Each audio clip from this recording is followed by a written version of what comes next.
Yeah, I suppose, Martin, obviously it was the ground. It got a lot of rain in Longchamp, and they're expecting more rain. And I think it was 4.1 this morning, and they think that it could go to 4.5. So like obviously you're talking heavy ground, and like obviously she's a beautiful moving filly, and soft ground was always a worry for her. We ran her in York, and I think close enough to soft, and she was fine. But like we didn't want to.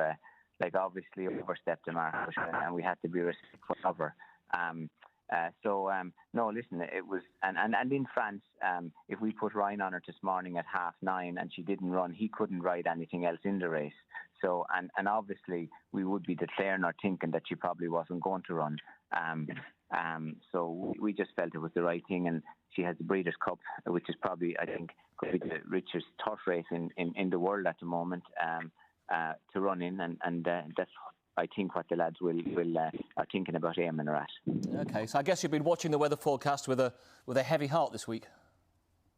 Yeah, absolutely, Martin. But listen, that's the way it was, and it just wasn't meant to be. And like we were very happy with her. Everything had went really well with her since York, and we were really looking forward to it. But like obviously, you always have to be prepared to change and do what you think is the right thing, and I think that's what everyone thought was the right thing, and that's why we took her really.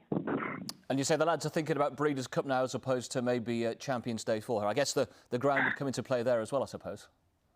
Yeah, look, I suppose, Martin, it would be unusual if the ground was good in Champions weekend, and it usually is kind of soft or heavy, isn't it? Or like I think of most of the champions that we have remembered, and it would be wrong to carry on again for another 2 weeks and then the same thing happened. So we just decided to give her a little bit of an easy time now, and we'll have a nice run into the Breeders' Cup, listen, hopefully the plan is to have her in training next year, so that's something to look forward to.